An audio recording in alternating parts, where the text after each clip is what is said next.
আজ 5 বছর পর দেশে এলাম। কাউকে কিছু জানাইনি যে আজকে আমি আসব।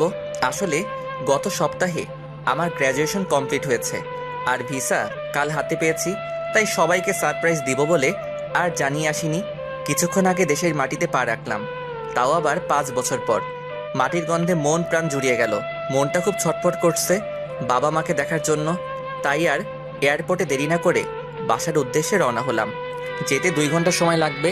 ততক্ষণে আপনাদের আমার পরিচয়টা দিয়ে নেই, যদিও অনেকেই আমাকে চিনে। আমি ওমর ফারুক ফাহিম, ওরফে ফাহিম শেখ। পরিবারে আমি, বাবা আর মা। আপুর বিয়ে হয়ে গেছে, তাই সেটা অন্য হিসাব। আর গল্পের নাম অনুযায়ী আমার আরেকটা ছোট ভাই আছে। শুধু গল্পেই আছে, বাস্তবে নেই। আপনাদের পরিচয় দিতে দিতে বাসায় চলে এলাম। ভাড়া মিটিয়ে বাসার দরজায় কলিং বেল দিলাম। তখন একটা ছেলে এসে দরজা খুলে দিল। বয়স 10 বছর হবে হয়তো। বুঝতে বাকি রইল না এটাই আমার ছোট ভাই। আমাকে দেখে বলল, জি, কাকে চাই বলুন। আসলে ফোনে কখনো ওর সাথে কথা হয়নি, তাই চিনতে পারছে না। কিরে মোটু, এখন দেখি আগের থেকে আরো মোটা হয়ে গেছিস। আমি ওকে মোটু বলেই ডাকতাম। আমাকে মোটো বলতেছেন কেন? আর কে আপনি? কাকে চাই? মা, মা দেখো তো কে এসেছে আর আমাকে মোটো বলতেছে। কি হয়েছে? ষাঁড়ের মতো চেঁচাচ্ছিস কেন? আর এখন কে আসবে, তাও এই ভর দুপুর বেলা?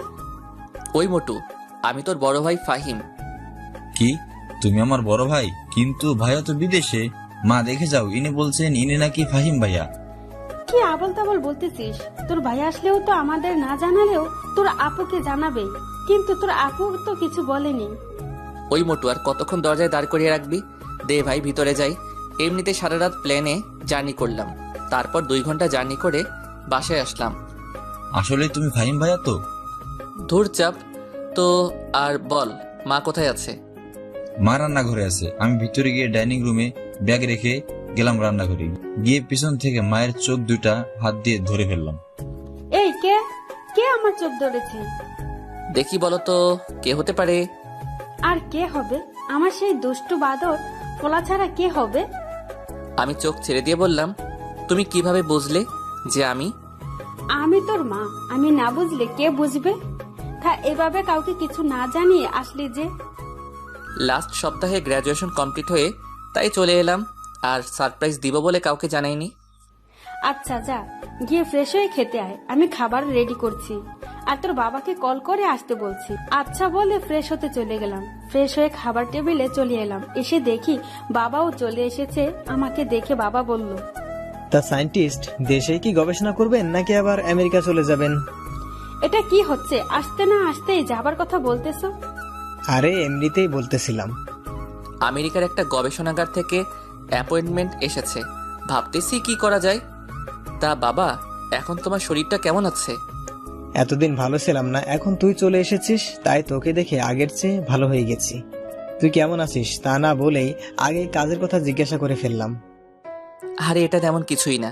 ভাবতেছিলাম বিকেলে একটু বের হব, কারণ অনেক বছর পর দেশে এলাম, তাই নিজের এলাকাটাকে আবার নতুন করে দেখব। আজকে না, কালকে যেও সকালে। আজকে এমনিতে অনেক জার্নি করে এসেছো। আচ্ছা ঠিক আছে। কথা বলতে বলতে দুপুরের খাবার শেষ। তারপর বিছানা ছেড়ে উঠে ফ্রেশ হয়ে নিচে নামলাম। তখন মা এসে নাস্তা করতে দিল। তখন শিওর হলাম যে এখন সন্ধ্যা। তারপর নাস্তা করে বের হলাম। অনেক বছর পর সেই চিরচেনা শহরে বের হলাম। এখানের অনেক কিছুই পরিবর্তন হয়েছে। আমার ছোটবেলার অনেক বন্ধুরা এখনো এখানেই থাকে, কিন্তু শহরের অনেক পরিবর্তন হওয়ায় তাদের ঠিকানা খুঁজে পাচ্ছি না। তাই আর আজকে কারোর সাথে দেখা করতে যাব না। কিছুক্ষণ ঘোরাঘুরি করে বাসায় চলে এলাম। ভাবতেছি আবার যাওয়ার আগে পর্যন্ত বাবার ব্যবসা দেখাশোনা করব। তাই রাতে খাবার টেবিলে বাবাকে বললাম, বাবা, ভাবতেছি আমিও কাল থেকে অফিস যাব, যতদিন দেশে আছি। আজকে তো মাত্র দেশে আসলি আর কাল থেকে অফিসে জয়েন করার কথা বলতেছিস? তো কি হয়েছে? এমনিতেও বাসায় একা একা ভালো লাগে না। ভালো না লাগলে বিয়ে করে ফেল, লেখাপড়া শেষ করে ফেললি, আর ভালো একটা চাকরিও পেয়েছিস। মা, আমি আসতে না আসতে তুমি আবার বিয়ের জন্য উঠে পড়েছো। এমন করলে কিন্তু আমি আগামী সপ্তাহেই চলে যাব। আরে থাক না, কিছুদিন যাক, তারপর না হয় এই বিষয়ে আলোচনা করা যাবে। তা ফাহিম, সেখানে কি তোর কোনো পছন্দের কেউ আছে নাকি? যদি থাকে তাহলে আমাদের ঝামেলাটা কমে যাবে। ধুর, আমি থাকবোই না এখানে। আগামী সপ্তাহেই চলে যাব। আসলেই কি তুই চলে যাবি? আচ্ছা ভাইয়া, তুমি বিদেশ থেকে কি কি এনেছো সেগুলো তো দেখালে না, আর আমাকে দিলেও না। যা, ভুলে গেছিলাম, খাওয়া শেষ করে দিচ্ছি। এভাবে কথা বলতে বলতে খাবার খেয়ে নিলাম। তারপর সবাইকে বললাম আমার রুমে আসতে। সবাই আসার পর সবাইকে তাদের জন্য আনা উপহার বুঝিয়ে দিলাম। মোটু তো খুশিতে লাফাতে শুরু করে দিল। তারপর ঘুমের জগতে হারিয়ে গেলাম। সকালে ফ্রেশ হয়ে নাস্তা করে রেডি হয়ে নিলাম। তারপর অফিসের জন্য বের হব, এমন সময় মোটু এসে বলল যে যাওয়ার সময় তাকে স্কুলে নামিয়ে দিয়ে যেতে, আর বাবা নাকি আজকে আগেই চলে গেছে। কি আর করার, আকিবকে নিয়ে চললাম। তারপর আকিবকে স্কুলে নামিয়ে দিয়ে অফিসের উদ্দেশ্যে চললাম। গাড়ি চলছে তার আপন গতিতে। হঠাৎ একটা মেয়ে গাড়ির সামনে চলে এলো। আসলে মেয়েটারও কোনো দোষ ছিল না, আমি একটু বেখালি হয়ে পড়েছিলাম, তাই এমন হলো। ভাগ্য ভালো, তাও অ্যাক্সিডেন্ট হয়নি। আমি তার আগে ব্রেক মেরে দিয়েছি। গাড়িটা একেবারে মেয়েটার কাছে গিয়ে থামলো। মেয়েটা ভয় পেয়ে চোখ বন্ধ করে ফেলেছে মনে হয়, তাই আমি তাড়াতাড়ি গাড়ি থেকে নেমে মেয়েটার সামনে গেলাম। গিয়ে জিজ্ঞাসা করলাম আর ইউ ফাইন? মেয়েটা চুপ করে আছে, তাই আবার জিজ্ঞাসা করলাম আপনি কি ঠিক আছেন? কোথাও লাগেনি তো আপনার? তখন মেয়েটা চোখ খুলে তাকালো, তখনও কিছু বলল না। তাই আবার জিজ্ঞাসা করলাম আপনি কি ঠিক আছেন, নাকি কোথাও লেগেছে আপনার? ডাক্তারের কাছে নিয়ে যেতে হবে নাকি? তখন মেয়েটা বলল না, আমি ঠিক আছি, বলে মেয়েটা চলে যেতে লাগলো। আমি পিছন থেকে অনেক ডাকলাম, কিন্তু কোনো রেসপন্স করলো না। তাই আমিও আবার গাড়িতে উঠে অফিসের উদ্দেশ্যে চললাম। কিছুক্ষণ পর অফিসে চলে গেলাম। সেখানে গিয়ে দেখি খুব সুন্দর করে অফিস সাজানো, আর সবাই ফুলের তোড়া নিয়ে গেটে নিয়ে দাঁড়িয়ে আছে। আমি গাড়ি থেকে নামা মাত্রই সবাই একে একে এসে আমাকে ফুলের তোড়া দেওয়া শুরু করলো, সাথে স্বাগতম প্লাস অভিনন্দন জানাচ্ছে। এইসব শেষে বাবা এসে বললেন কি হলো, তোর এত দেরি হলো কেন? আসলে বাবা, রাস্তায় একটা সমস্যা হয়েছিল, তাই আসতে একটু দেরি হয়েছে। ও আচ্ছা, ঠিক আছে, আয় সবার সাথে পরিচয় হয়নি, পরে চল আমরা আমার কেবিনে যাই।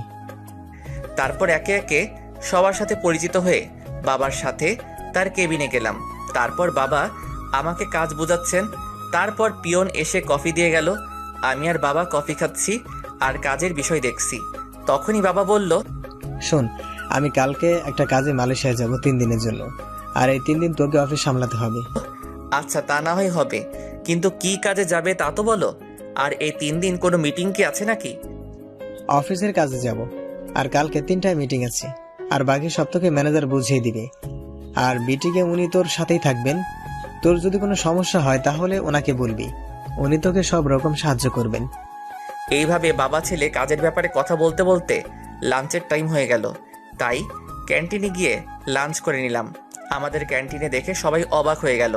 আসলে বাবা বলেছিল রেস্টুরেন্টে গিয়ে লাঞ্চ করতে, কিন্তু আমি বললাম ক্যান্টিনে যেতে। আমার সাধারণ মানুষের মতো চলাফেরা করতেই ভালো লাগে, তাই সবাইকে বললাম কি হলো, আপনারা লাঞ্চ করা বন্ধ করে দিলেন কেন? সবাই যার যার মতো লাঞ্চ করে কাজে যান। আসলে স্যার, আপনি আমাদের সাথে ক্যান্টিনে বসে খাবেন, তাই একটু অবাক হলাম। অবাক হবার কিছুই নেই, আমিও আপনাদের মতোই একজন মানুষ, তাই সবাই নিজেদের মতো লাঞ্চ করে নিজেদের কাজে ফিরে যান। তারপর বাবা আর আমি লাঞ্চ করে কেবিনে চলে গেলাম। তারপর আবার কাজ করা শুরু করলাম। কখন যে সন্ধ্যা হয়ে গেল তা বুঝতেই পারলাম না। হঠাৎ ফোনটা চিল্লানি শুরু করে দিল, তাই ফোন উঠাইলাম। উঠাইয়া দেখি মা কল দিয়েছে, তাই কল রিসিভ করলাম। পরে মা বলল কি রে, বাসায় কি আজকে আর আসবি না? মার কথা শুনে আমি ঘড়ির দিকে তাকালাম, তাকিয়ে দেখি 6টা বেজে গেছে। আমি মাকে আসছি বলে কল কেটে দিলাম। অফিস থেকে বের হয়ে গাড়িতে উঠে গাড়ি স্টার্ট করলাম। তখনই আবার ফোন চিল্লানি দেওয়া শুরু করলো। যা বাবা, এখন আবার কল দিল কিল্লাই। কল রিসিভ করার পর বাবা বলল এই শুন, আমি না আকিবকে তার ম্যাডামের বাসা থেকে আনতে ভুলে গেছি। তুই তো মনে হয় অফিস থেকে বের হয়ে গেছিস, তাই একটু আসার পথে তাকে নিয়ে আসিস। আচ্ছা, তুমি ঠিকানা দাও, আমি আসার সময় নিয়ে আসবনি। নিয়ে আসিস, কিন্তু ও একাই আসতে পারতো, কিন্তু রাত হয়ে গেছে তাই তোকে বললাম নিয়ে আসতে। আমি বাবার দেওয়ার ঠিকানায় চলে গেলাম। গিয়ে কলিং বেল বাজালাম। তখন যে দরজা খুলে দিল তাকে দেখে আমি হা হয়ে গেছি।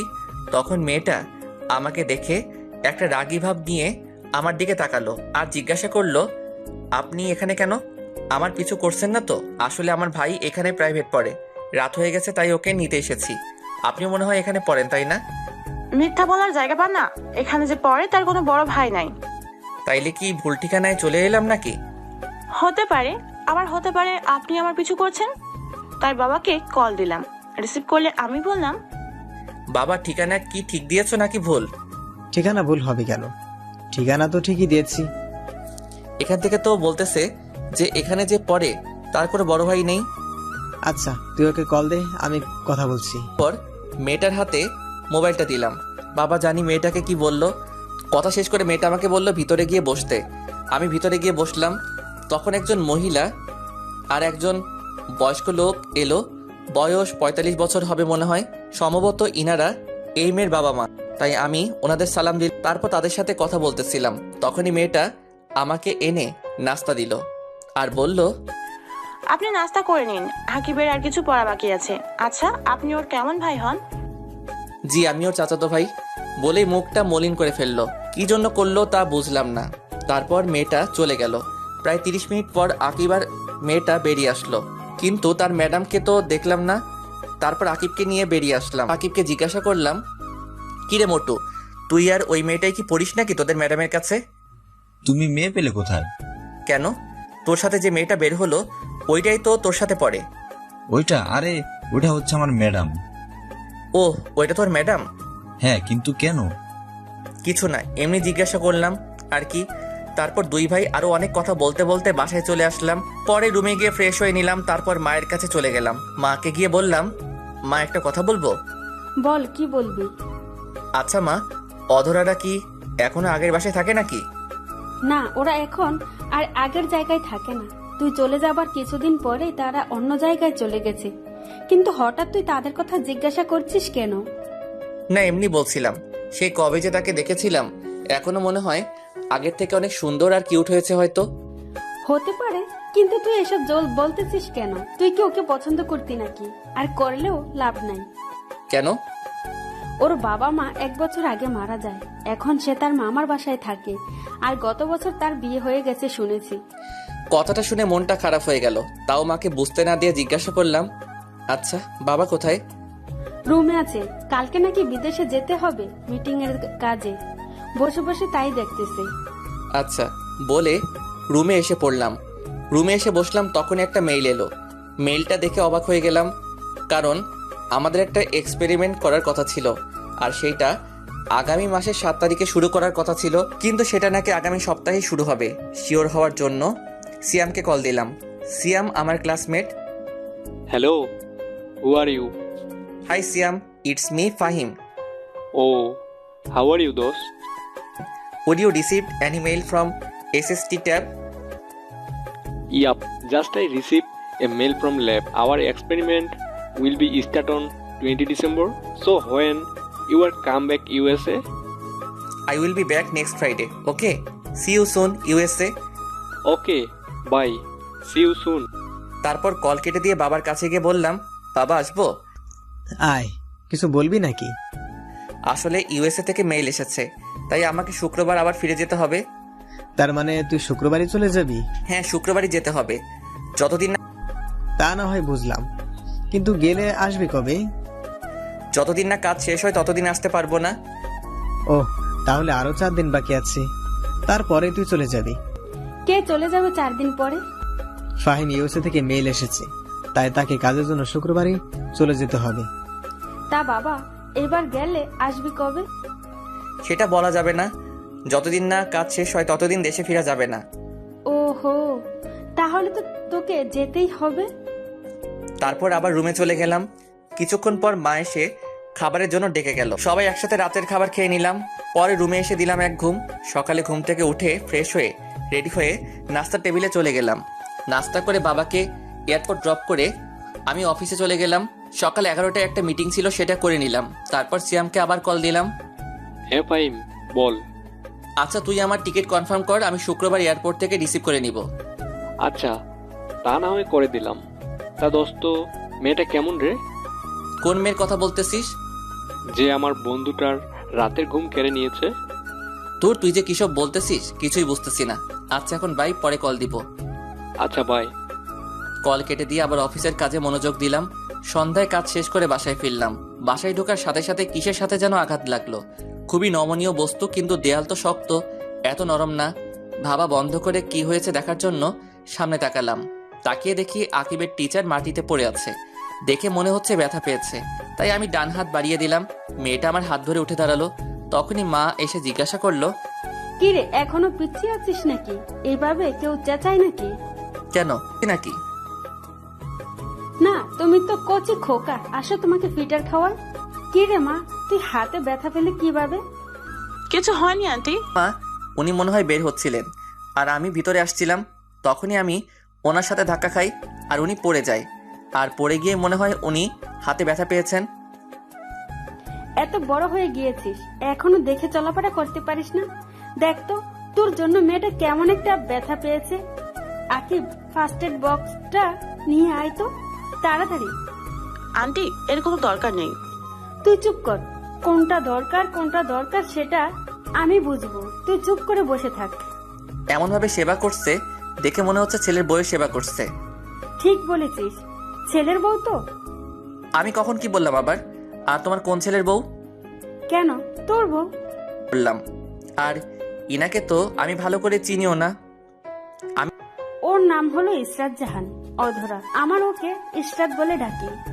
আর ওর সাথেই তোর বিয়ে ঠিক হয়ে আছে। আমি বিয়েই করব না কখনোই। তুই করবি না, তোর বাপ করবে। বাবাকেই করাও, তাইলে তোমার একটা সতীন হবে। দাঁড়া হতচ্ছাড়া, দেখছি বিয়ে কিভাবে না করিস। আন্টি, আমি গেলাম। আরে কই যাস? নাস্তা করে যা, আমি এখনই এনে দিচ্ছি। আর রাতের খাবার না খেয়ে তোকে যেতে দিব ভাবলে কিভাবে? আন্টি, আজকে না, অন্য একদিন। এখন থেকে তো আকিবকে এখানে এসেই পড়াবো। সেটা পরে দেখা যাবে, এখন বস, রাতের খাবার খেয়ে যাবে।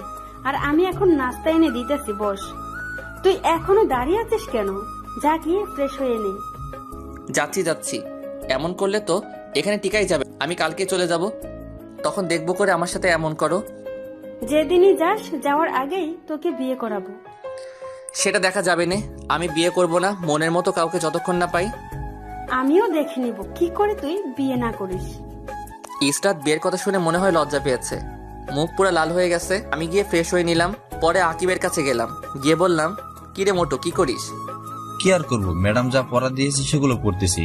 ম্যাডাম কি চলে গেছে নাকি? কেন, ম্যাডাম চলে গেছে কিনা জানতে চাইছিস? একটু টিভি দেখতাম আর কি। একটা নতুন কার্টুন হচ্ছে, সেটা দেখতে হবে, তাই জিজ্ঞাসা করলাম। না আম্মু, তোর ম্যাডামকে নাকি তোর বউ করবে তাই বসিয়ে রেখেছে। আমার বউ না, তোমার বউ বানাবে। আর এটা হচ্ছে অধরা আপু, যাকে তুমি ভালোবাসো। আমি ভালোবাসি কি যা তা বলছিস এসব?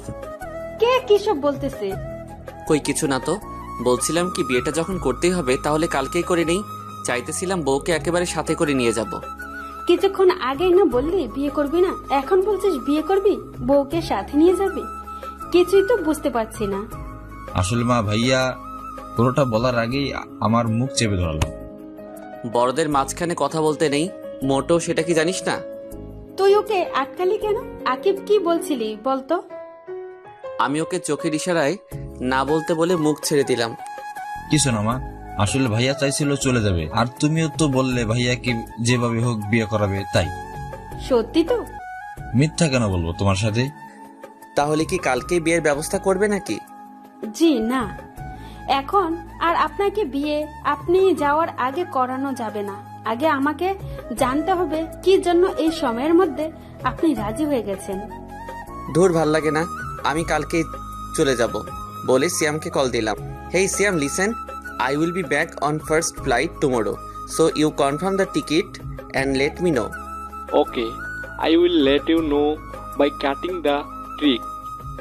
ওকে বাই বলে কল কেটে দিলাম। পরে রুমে গিয়ে প্যাকিং করে নিলাম। তারপর সন্ধ্যার নাস্তা করে রুমে চলে এলাম। এসে বাবাকে কল দিয়ে জানিয়ে দিলাম যে আমি কালকেই চলে যাব। বাবা জানতে চেয়েছিল কি হয়েছে, আমি কিছুই বলিনি। তারপর হালকা একটা ঘুম দিলাম। মায়ের ডাকে ঘুম ভাঙলো। ঘুম থেকে উঠে ফ্রেশ হয়ে রাতের খাবার খেয়ে নিলাম। খাবার খেয়ে নিয়ে রুমে এসে বসেছিলাম। এমন সময় সিয়াম কল করে জানালো যে কাল সকাল 10টায় ফ্লাইট। আমি বললাম আচ্ছা ঠিক আছে। তারপর মা এসে বলল, এই শুন। বলো কি বলবা? আর একটা কথা, কালকে সকালে আমি চলে যাব, 6টায় বাসা থেকে বের হব। সত্যি তুই চলে যাবি? তা গেলে যাবি, তাতে কার কি আসে যায়? যা বলতে এসেছিলাম। আকিবের ম্যাডামকে বাসায় দিয়ে আয়, অনেক রাত হয়ে গেছে, তার উপর একটা মেয়ে এসে রাস্তায় যদি কিছু হয়ে যায়, তাই তুই তাকে বাসা পর্যন্ত দিয়ে আয়। আমি যেতে পারবো না, ড্রাইভারকে বলো দিয়ে আসতে। ড্রাইভার তো চলে গেছে। চলে গেছে মানে? এখন কয়টা বাজে? ড্রাইভার চলে গেছে? এখন রাত 11টা বাজে। আর কোনো কথা না বলে ওকে দিয়ে আয়, না হলে এই ঘরে তোর কোনো জায়গা হবে না। কি আর করার, এক প্রকার বাধ্য হয়েই অধরাকে নিয়ে গেলাম। রাস্তায় যাওয়ার সময় একটা কথাও বলেনি। তারপর ওকে ড্রপ করে বাসায় চলে এলাম। তারপর ফ্রেশ হয়ে দিলাম এক ঘুম। সকালে ঘুম থেকে উঠে ফ্রেশ হয়ে লাগেজটা গুছিয়ে নিলাম। রাতেই গোছানো ছিল, কিন্তু কিছু জিনিস গোছানোর বাকি ছিল, সেগুলো গুছিয়ে নিলাম। তারপর রেডি হয়ে ড্রাইভারকে কল দিলাম গাড়ি বের করার জন্য। তারপর বেরিয়ে পড়লাম। 9টার সময় ফ্লাইট। আজ আকিবের বন্ধ, তাই তাকে সাথে করে নিয়ে এসেছি। আর বাবার ফ্লাইটও সকাল 11টায় ল্যান্ড করবে, তাই সে বাবার সাথে চলে যাবে। আর গাড়ি তো আছেই। তারপর আকিবের কাছ থেকে বিদায় নিয়ে এয়ারপোর্টের ভিতরে প্রবেশ করলাম। ভিতরে গিয়ে সব ঝামেলা শেষ করে নিলাম, সাথে টিকিটও কালেক্ট করে নিলাম। আর এয়ারপোর্টে ঢোকার আগে আকিবের কাছে একটা গিফট দিয়ে এসেছি। বলেছি এটা অধরাকে দিয়ে দিতে, আর মাকে যেন কিছু না জানাই। তারপর প্লেনে গিয়ে বসে পড়লাম। এখন 9টা 30 বাজে। এখন শুধু অপেক্ষা কখন প্লেন ছাড়বে। প্রায় 40 মিনিট পর প্লেন তার গন্তব্য এর উদ্দেশ্যে রওনা দিল। দীর্ঘ জার্নি করার পর আমেরিকা পৌঁছে গেলাম। তারপর এয়ারপোর্ট থেকে ট্যাক্সি নিয়ে ফ্ল্যাটের উদ্দেশ্যে রওনা দিলাম। ফ্ল্যাটে পৌঁছে গিয়ে কলিং বেল বাজালাম। সিয়াম এসে দরজা খুলে দিল। ভিতরে গিয়ে ফ্রেশ হয়ে নিলাম। তারপর বাসায় কল দিয়ে জানিয়ে দিলাম যে আমি এখানে পৌঁছে গেছি। জানিয়ে একটা ঘুম দিলাম, কারণ এখানে এখন সকাল আর বাংলাদেশে রাত, তাই কিছুদিন সমস্যা হবে। আমি ঘুমিয়ে যাওয়ার পর সিয়াম শপিং মলে চলে গেল। শপিং থেকে খাবারের সব জিনিস নিয়ে এলো। আসলে এখানে সিয়াম তার বউয়ের সাথেই থাকে। গত সপ্তাহে ওদের বিয়ে হয়েছে।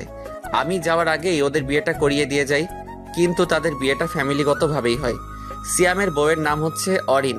তারা এখানেই থাকে, কিন্তু তারা বাংলাদেশি। কি করে এটা হলো ভাবছেন তো? তাহলে চলুন শুরু থেকে বলি। ফ্ল্যাশব্যাক।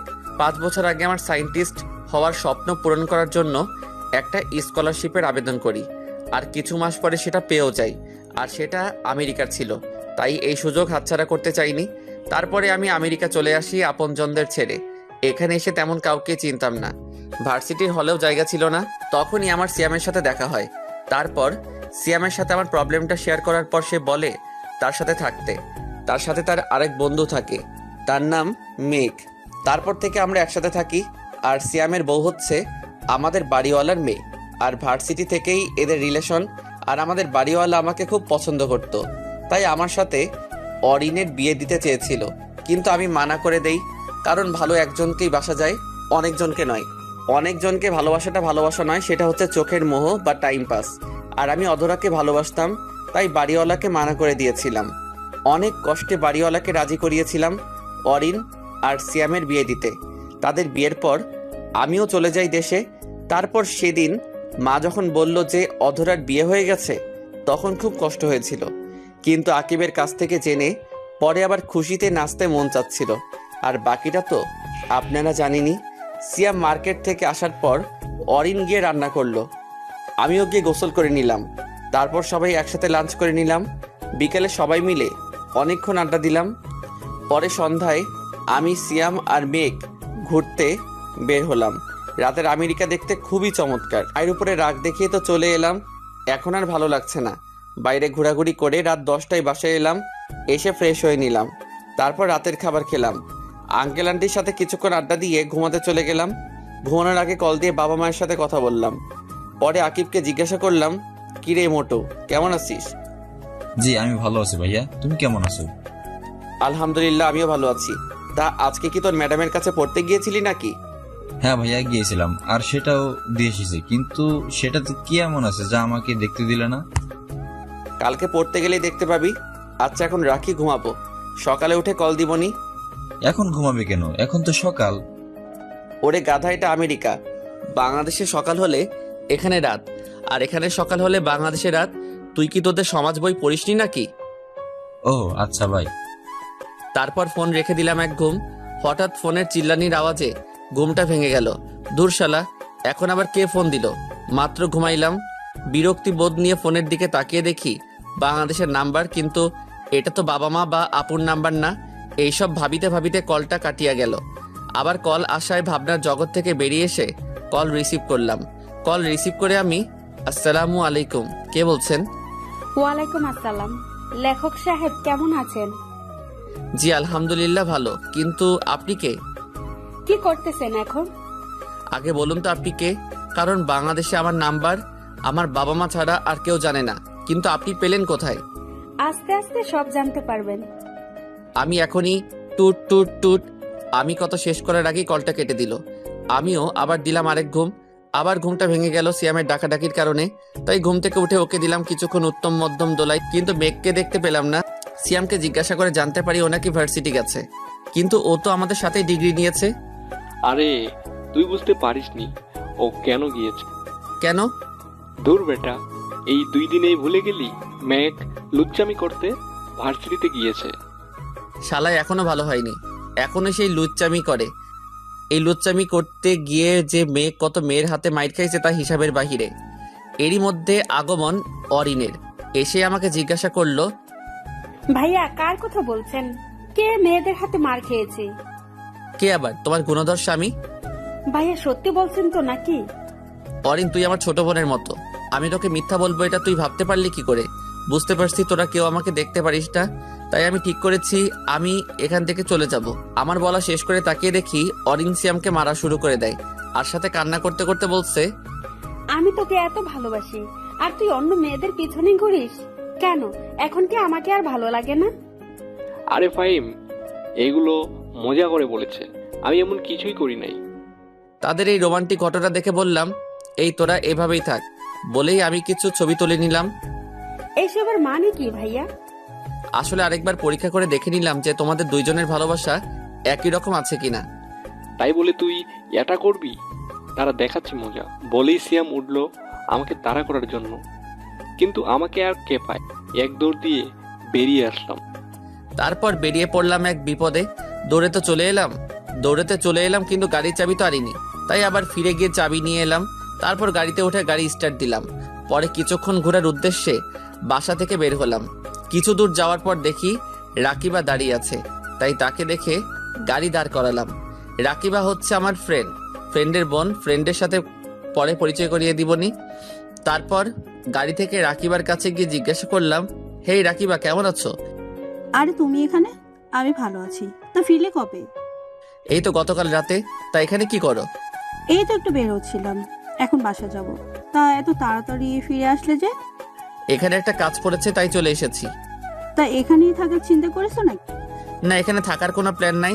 6 মাসের একটা কাজ আছে, সেটা শেষ হলেই চলে যাব। তা বিয়ে করবে না নাকি সারা জীবন সিঙ্গেল থাকবা? করবো বলতে বিয়ে তো করেই ফেলেছি আরো 5 বছর আগে। মানে? আপনারা বুঝতে পারেন নাই, সেটা আমি না বলে বুঝবেন কি করে? তাহলে চলুন বলি। আসলে এখানে আসার আগেই আমার আর অধরার বিয়ে দিয়ে দিয়েছিল আমাদের পরিবার, কিন্তু সেটা আমি আর অধরা জানতাম না। যেদিন বাসায় যাই সেদিনই জানতে পারি বাবার থেকে যে আমার আর অধরার আগে বিয়ে হয়ে গেছে। শুধু আমার সেটেল হওয়ার জন্য আগে আমাদের জানাই নাই। এখন আমার পড়ালেখা শেষ প্লাস জবও করি, তাই বলেই দিয়েছে। আর মা চেয়েছিল আমি এখানে ব্যাক করার আগে অনুষ্ঠান করে অধরাকে বাড়িতে আনি। মা মনে করেছিল যে আমি বিয়ের বিষয়ে জানি না, তাই মা বলেছিল যে আকিবের টিচারকে বিয়ে করতে হবে। আশা করি সবাই বুঝতে পারছেন, সাথে রাকিবাও বুঝে গেছে। ও, তাহলে তো একটা ট্রিট পেতেই পারি। তা তো দিবই, কিন্তু আজকে না কালকে। আর চলো এখন তোমাকে তোমার বাসায় নামিয়ে দিয়ে আসি। তারপর রাকিবাকে তার বাসায় নামিয়ে দিয়ে এলাম। পরে সারাদিন ঘোরাঘুরি করে রাতে রেস্টুরেন্টে খেয়ে বাসায় আসলাম। তারপর দিলাম এক ঘুম। সকালে ফোনের আওয়াজে ঘুমটা ভেঙে গেল। ফোনের স্ক্রিনে তাকিয়ে দেখি মা কল দিয়েছে, তাই কলটা রিসিভ করলাম। কি রে, সেখানে গিয়ে কি ভুলে গেলি নাকি? তোমাদের ভুলবো কি করে বলো তো? না, মনে হলো তো তাই বললাম। আর তা কেমন আছিস? আলহামদুলিল্লাহ ভালো আছি, তুমি কেমন আছো? আমিও ভালো আছি। বাবা আর আকিব কেমন আছে? তারাও ভালো আছে, কিন্তু তুই যে এভাবে চলে যাবি বুঝতে পারিনি। এখানে এলি কিন্তু 1 সপ্তাহ থাকলি না।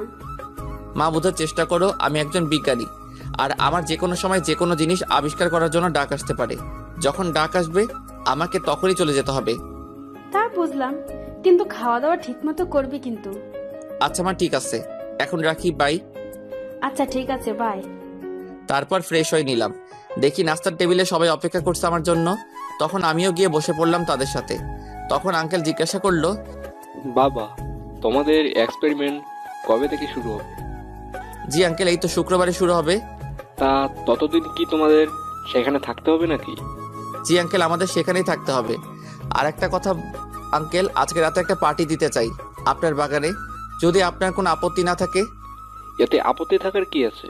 তোমাকে আমি বলেছি না, এটাকে তুমি তোমার নিজের বাড়ি ভাবতে পারো। ধন্যবাদ আঙ্কেল, তাহলে আমি আয়োজন শুরু করি। আর হ্যাঁ, আপনাদেরও কিন্তু থাকতে হবে। তা না হয় থাকবো, কিন্তু পার্টিটা কিসের সেটা তো বলো।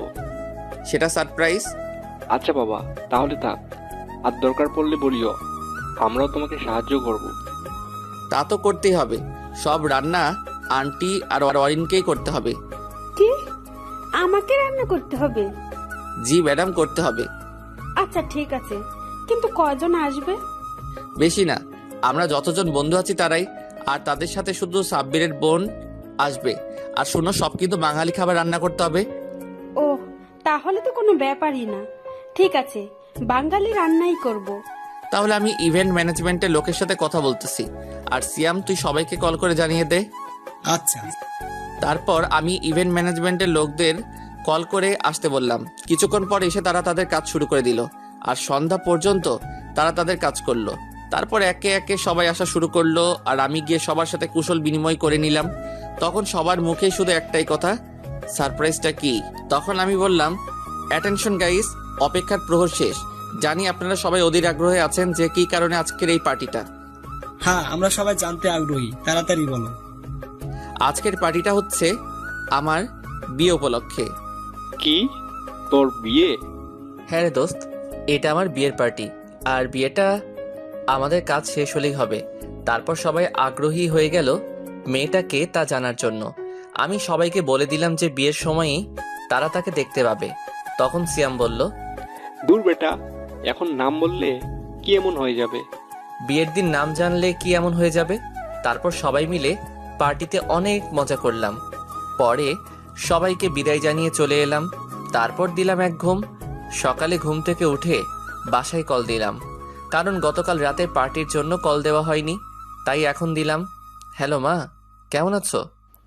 ভালো আছি, তুই কেমন আছিস? আলহামদুলিল্লাহ ভালো আছি। কি করো? এই তো 10টা বাজে, এখন ডিনার করব। আচ্ছা ভাই, তাহলে তোমরা ডিনার করে নাও। আচ্ছা বাই। কল কেটে গিয়ে ফ্রেশ হয়ে নিলাম। সকালে নাস্তা করতে যাব এমন সময় কল এলো। ফোনটা হাতে নিয়ে দেখি সেই অপরিচিতা মেয়ে, তাই কলটা রিসিভ করলাম না। নাস্তা করতে চলে গেলাম। নাস্তা করে এসে দেখি 20টা মিসড কল। চেক করে দেখি সবগুলোই ওই অপরিচিতা মেয়েটা দিয়েছে। দেখতে দেখতে আবার মেয়েটা কল দিল, তাই রিসিভ করলাম। তখন মেয়েটা বলল, ওই, আপনি নিজেকে কি মনে করেন? হ্যাঁ, আমি নিজেকে অনেক কিছুই মনে করি, কিন্তু আপনি কান্না করছেন কেন? জানেন আমি কতটা চিন্তা করছিলাম, আপনি কল ধরছিলেন না বলে। আপনি কেন আমার জন্য চিন্তা করবেন? টুট টুট টুট। কলটা কেটে দিল কোনো উত্তর না দিয়ে। চিন্তায় পড়ে গেলাম, কে এই মেয়েটা আর কল করে কি সব বকলো। তখনই সিয়াম এসে বলল, ফাইম, চল ঘুরতে যাই। বিয়ের পরেও এখনো পর্যন্ত আমরা একদিনও ঘুরতে যাইনি। আজকে ভালো লাগছে না, আমি যাব না, তোরাই গিয়ে ঘুরে আয়। আমাদের সাথে চল, ঘুরলে তোর মন ভালো হয়ে যাবে। আমি আর অরিন নিচে অপেক্ষা করছি, 5 মিনিটের মধ্যে নিচে চলে আয়।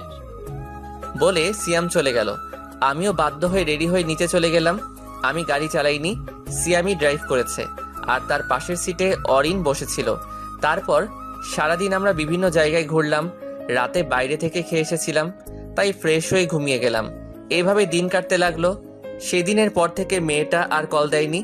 আমিও সেটা নিয়ে মাথা ঘামাইনি। কিন্তু একটা জিনিস ভেবে অবাক হচ্ছি, আমি কল না ধরাই সেদিন কান্না করলো কিল্লাই। সিয়ামের ডাকে ভাবনার জগৎ থেকে বের হলাম। তারপর সিয়ামের সাথে শপিং করতে গেলাম। কাল থেকে এক্সপেরিমেন্ট শুরু হবে। যতদিন লাগে এক্সপেরিমেন্ট শেষ হতে ততদিন সেখানে থাকতে হবে, আর ততদিন কারোর সাথে যোগাযোগ করা যাবে না। সারাদিন শপিং আর ঘোরাঘুরি করে রাতে বাসায় ফিরলাম। রাতের খাবার খাওয়ার আগে বাসায় কল দিয়ে সবার সাথে কথা বলে নিলাম, কারণ জানি না আবার কবে তাদের সাথে কথা বলতে পারবো। তাদের জানিয়ে দিলাম যে কাল থেকে আমার কাজ শুরু হবে, তারপর কথা শেষ করে খেয়ে দিলাম এক ঘুম। সকালে ঘুম থেকে উঠে ফ্রেশ হয়ে নিলাম। আজকে আমি খুব খুশি। আজকে আমি আমার কর্মজীবনে পা দিব। তারপর গিয়ে নাস্তা করে নিলাম। ফোনটা বন্ধ করে বাসায় রেখে নিলাম, কারণ সেখানে আমি সবাইকে বলে দিয়েছি কেউ যেন ফোন নিয়ে না যায়। আমি চাই যত তাড়াতাড়ি সম্ভব কাজটা শেষ করতে, প্লাস সবাই যেন শুধু কাজেই মনোযোগ দেয়, কারণ কাজটা খুব ইম্পর্টেন্ট। একটু ভুল হলে সব শেষ। তারপর আমি, সিয়াম আর অরিন বেরিয়ে পড়লাম এসএসটি ল্যাবের উদ্দেশ্যে। ল্যাব থেকেই গাড়ি পাঠানো হয়েছিল। গাড়িতে উঠে দেখি শান্ত প্লাস আমার বাকি বন্ধুরাও আছে। আসলে এই প্রজেক্টে শুধু আমরা বন্ধুরাই, আর সাথে কিছু আমেরিকার ফ্রেন্ড। তাদের সাথে কথা বলতে বলতে আমরা ল্যাবে পৌঁছে গেলাম। ল্যাবরেটরিটা অনেক বিশাল জায়গা নিয়ে বানানো। যখন এই প্রজেক্টের কাজের জন্য অফার পাই তখনই এই ল্যাব ঘুরে দেখার জন্য আমন্ত্রণ জানিয়েছিল, কিন্তু দেশে যাওয়ার চক্করে আর ঘুরে দেখা হয়নি। ফ্রেশ হয়ে সম্পূর্ণ ল্যাব ঘুরে দেখলাম, তারপর নিজেদের কাজ বুঝে নিলাম। তারপর সারাদিন ল্যাব ঘুরে দেখলাম। রাতে খেয়ে যে যার রুমে গিয়ে ঘুমিয়ে পড়লাম, কারণ কাজ কালকে থেকে শুরু হবে। সকালে ঘুম থেকে উঠে ফ্রেশ হয়ে নাস্তা করে কাজে লেগে পড়লাম। 12টা পর্যন্ত কাজ করলাম। পরে গিয়ে গোসল করে দুপুরের খাবার খেয়ে নিলাম সবাই একসাথে। খেয়ে আবার এক্সপেরিমেন্টের কাজে লেগে পড়লাম। রাত 8টায় কাজ শেষ করে রাতের খাবার খেয়ে দিলাম এক ঘুম। এভাবেই কেটে গেল 6 মাস। এখন যদি কেউ আমাকে দেখে তাহলে নির্ঘাত পাগল বলবে, কারণ চুল দাড়ি সবই অনেক বড় বড় আছে। আজকে আমাদের এক্সপেরিমেন্টের শেষ ট্রায়াল হবে। যদি সফল হই তাহলে কালকে এখান থেকে মুক্তি পাবো। সকালে অনেকে আছেন যারা শুধু গল্প পড়েই চলে যান, তাদেরকে বলছি আপনাদের একটা লাইক ও একটা কমেন্ট আমাদের মতো লেখকদের উৎসাহ দিতে কাজ করে। সুতরাং অবশ্যই পড়া শেষ হলে একটা লাইক ও একটা কমেন্ট করবেন। মিস্টার ফাইম, আপনার টিম মিলে যে নতুন আবিষ্কারটা করেছেন সেটা সফল হোক, সেটার আপনাদের আমি অভিনন্দন জানাচ্ছি। আর কালকে আমি একটা চুক্তিপত্র পাঠাবো, যেটাতে লেখা আছে যে আপনি এই প্রজেক্টটা আপনাদের দেশের পাশাপাশি নিজের দেশেও ব্যবহার করতে পারবেন। বাংলাতেই বললাম। ধন্যবাদ স্যার, আপনার থেকে কথাটা শুনে খুবই খুশি হলাম। আপনি আমাদের দেশের জন্য ভাবছেন, সেই জন্য আমরা আপনার কাছে কৃতজ্ঞ। তারপর ওনার সাথে কথা শেষ করে প্রজেক্টের ফাইনাল টেস্ট করলাম এবং সফল হলাম। তারপর সেটা নিয়ে আমেরিকার প্রেসিডেন্টের উদ্দেশ্যে রওনা দিলাম। গিয়ে দেখি তিনি প্রেস মিটিংয়ের আয়োজন করেছেন, তাই আমি সেখানে না গিয়ে সিয়ামকে আর আমাদের ওখান থেকে আমেরিকান এক ফ্রেন্ডকে পাঠাই। তারা গিয়ে প্রেসিডেন্টের সাথে প্রেস মিটিংয়ে অ্যাটেন্ড করে। সেখানে কনফারেন্স কলে আমাদের দেশের প্রধানমন্ত্রীও ছিলেন। তখন প্রেসিডেন্টের সামনে প্রজেক্টের প্রেজেন্টেশন করে দেখালো সিয়াম। তখনই বাঁধলো এক বিপদ। প্রেসিডেন্ট ও প্রধানমন্ত্রী আমাকে খোঁজা শুরু করে দিল। তখন সিয়াম আমাকে বলতে এলো, আমি তাকে বলে দিলাম যে প্রেসিডেন্টকে বুঝিয়ে বলতে যে আমি প্রেস মিট শেষে ওনার সাথে দেখা করব, কারণ আমার এত পাবলিসিটির দরকার নাই। আমি সবসময় সাধারণভাবে চলাফেরা করতে চাই। তারপর প্রেস মিট শেষে আমরা সবাই গিয়ে ওনার সাথে দেখা করলাম। উনি খুবই রাগ করলেন যে আমি কেন মিটিংয়ে ওনার সাথে আসিনি কেন। আমি অনেক বুঝিয়ে বললাম, তাও ইনি কিছুতেই কিছু মানতে রাজি না। শেষ পর্যন্ত রাজি হলো, তাও ওনার বাসায় আজকে রাতে ডিনার করলে। তখন আমি বললাম, আসলে স্যার আমি চাইছিলাম আজকে দেশে ফিরে যেতে, তাই আপনার সাথে ডিনারে অ্যাটেন্ড করতে পারবো না। সমস্যা নাই, তাহলে আজকে লাঞ্চ করবে আমার সাথে, এরপরে আর কোনো কথা বলবে না। আর ফ্লাইট নিয়ে তোমাদের চিন্তা করতেই হবে না, আমাদের দেশে এয়ারফোর্স গিয়ে তোমাকে দিয়ে আসবে। কি আর করার, বাধ্য হয়ে রাজি হয়ে গেলাম। তারপর ওনার থেকে বিদায় নিয়ে প্লাস সবাইকে বিদায় দিয়ে বাসায় চলে এলাম। বাসায় এসে পার্লারে চলে গেলাম চুল দাড়ি ছোট করার জন্য, না হলে মানুষ দেখলে পাগল বলবে। পার্লার থেকে এসে গোসল সেরে রেডি হয়ে নিলাম। তারপর ফোনটা অন করলাম। অন করে দেখে বাসা থেকে যতগুলো কল আসেনি, ওই মেয়ে তার থেকে বেশি কল দিয়েছে, প্লাস মেসেজ দিয়েছে। দেখতে দেখতে বাবা কল দিল, আমিও কল রিসিভ করলাম। আসসালামু আলাইকুম বাবা, কেমন আছো? আর বাসার সবাই কেমন আছে? ওয়ালাইকুম আসসালাম, আলহামদুলিল্লাহ আমি ভালো আছি, আর বাসার সবাই ভালো আছে। এইমাত্র নিউজে দেখলাম কংগ্রেস। আমি জানতাম তোরা পারবি। ধন্যবাদ, কিন্তু এখন কয়টা বাজে? এই তো রাত 1টা বাজে। এত রাত পর্যন্ত জেগে আছো কেন? মনে তো হচ্ছে প্রতিদিনই অনেক রাত পর্যন্ত জাগনা থাকো। এই না না, প্রতিদিন না, এই সপ্তাহখানিক ধরে। কারণ তুই তো বলছিলি যে 6 মাস পর তো এক্সপেরিমেন্ট শেষ হবে, তাই প্রতিদিন রাতে খবর দেখার জন্য জেগে থাকতাম। কবে যে নিউজে বলবে আমার ছেলেটার কাজ শেষ হবে আর কবে আমার ছেলেটা দেশে ফিরবে। তা বাবা, দেশে কবে ফিরবি? এটা সারপ্রাইজ যে দেশে কবে ফিরবো। এখন গিয়ে চুপচাপ ঘুমিয়ে পড়ো। বয়স তো কম হলো না, বুঝো না কেন যে রাত জাগলে শরীর খারাপ হবে? আর ওষুধ ঠিকমতো খাচ্ছ তো? আচ্ছা ঠিক আছে, মনে থাকবে। ঔষধ না খেলে কি আমার রক্ষা আছে নাকি? তোমার সাথে এমনই হওয়া উচিত। ওকে বাই, পরে কথা বলবো, তুমি ঘুমাও। এখন আবার প্রেসিডেন্টের সাথে লাঞ্চ করতে যেতে হবে। আচ্ছা বাবা, যা। আর শোন, সাবধানে থাকবি। আমি আচ্ছা বলে কল কেটে দিলাম। হঠাৎ গাড়ির হর্নের শব্দ শুনতে পেলাম। বের হয়ে দেখি আমাদের নিতে গাড়ি পাঠিয়ে দিয়েছে। তারপর আমরা গিয়ে গাড়িতে উঠে বসলাম। গাড়ি চললো তার আপন গতিতে। কিছুক্ষণ পর আমরা প্রেসিডেন্টের বাংলোয় পৌঁছে গেলাম। সেখানে আমাদের ফুলের তোড়া দিয়ে আমন্ত্রণ জানানো হলো। তারপর সবাই একসাথে লাঞ্চ করে নিলাম। ও, আপনাদের তো বলাই হয়নি, আমরা 10 জন মিলে টিম করে করে কাজ করেছিলাম প্রজেক্টটাতে। তারপর প্রেসিডেন্ট জানতে চাইলেন, তা ফাইম, সবাই তো বিয়ে করে ফেললো এখানে, শুধু তুমি ছাড়া। তা বিয়ে করার কি কোনো প্ল্যান নাই নাকি? সবে মাত্র তো নিজের কাজে জয়েন করলাম, তা ভাবছি এইবার দেশে গিয়ে বিয়ে করে নিব। আর আপনাকে কিন্তু আসতেই হবে। তুমি তো জানোই যে আমি একটা দেশের প্রেসিডেন্ট, আমার একটুও সময় নাই। আজকে অনেক কষ্ট করে সময় বের করে নিলাম তোমাদের সাথে লাঞ্চ করার জন্য। তবুও আমি যথাসাধ্য চেষ্টা করব। আরেকটা কথা, একা গেলে হবে না কিন্তু, পরিবারের সবাইকে নিয়ে যেতে হবে। আচ্ছা ঠিক আছে, এখন আমাকে উঠতে হবে। বিকালে আবার হোয়াইট হাউসে মিটিং আছে। তা তোমার কখন যাবে? এখান থেকে গিয়ে কিছু শপিং করব। রাতে দেখি 8টার কোনো ফ্লাইটে যাব। তা হচ্ছে না, আমি যেটা বলেছি সেটাই হবে। এয়ারপোর্টে তোমাদের জন্য হেলিকপ্টার রাখা থাকবে। তা তোমরা কয়জন যাবে? তাহলে 2টা হেলিকপ্টার পাঠিয়ে দিব। তাহলে আমি এখন উঠি, কেমন? ও, তোমাদের তো প্রজেক্টটার টাকাটা দেওয়াই হয়নি। এই নাও, এখানে $1 লাখ করে আছে। এটা তোমাদের বেতন। ওকে স্যার, তাহলে আমরা উঠি এখন। তারপর ওনার কাছ থেকে বিদায় নিয়ে চলে আসলাম। গাড়ি এসে আমাদের নামিয়ে দিয়ে গেল। গিয়ে ফ্রেশ হয়ে শুয়েছিলাম, তখনই আবি আসলো। এসে বলল, শোন, তুই তো বললি যে 3 জন যাব, কিন্তু আমি তো তোকে দেখতেছি। আর বাকি 2 জন কই? কেন, তুই আর অরিন? সত্যি আমরা যাব নাকি তুই মজা করতেছিস? তুই না গেলে বিয়ের সব দিক কে দেখাশোনা করবে? এর জন্য আমাদের নিয়ে যাচ্ছিস? দূর শালা, এত সিরিয়াস হচ্ছিস কেন? যা গিয়ে রেডি হয়ে নে, শপিং এ যেতে হবে, হাতে সময় কম। রাত 8টায় আবার ফ্লাইট। আচ্ছা যাচ্ছি। আর শোন, অরিনকেও সাথে নিয়ে নিস, আমি তো আবার মেয়েদের কাপড় কিনতে পারবো না। আচ্ছা ঠিক আছে। কিছুক্ষণ পর আমরা 3 জনে বেরিয়ে পড়লাম শপিং এর উদ্দেশ্যে। শপিং করতে প্রায় ঘন্টা সময় লেগেছে। এখন 6:30 বাজে, তাই সুটকেস গুছিয়ে নিচ্ছি। যা কেনাকাটা করলাম সেগুলো একটাতে নিলাম, আর আমার কাপড় চোপড় একটাতে নিলাম। 7টায় বের হলাম এয়ারপোর্টের উদ্দেশ্যে, কারণ এখন রাস্তায় জ্যাম থাকতে পারে। 7:30-এ আমরা এয়ারপোর্টে পৌঁছে গেলাম। তারপর এয়ারপোর্টে ঝামেলা মিটিয়ে ভিতরে প্রবেশ করলাম। আমাদের লাগেজগুলো কুরিয়ারে দিয়ে দিলাম। তারপর এয়ারপোর্টের ভিতর একটা গাড়ি করে আমাদেরকে হেলিকপ্টার পর্যন্ত নিয়ে যাওয়া হলো। তারপর আমাদের জন্য রাখা হেলিকপ্টারগুলোতে আমরা উঠলাম। আমি একটাতে উঠলাম, আরেকটাতে আবির আর অরিন উঠেছিল।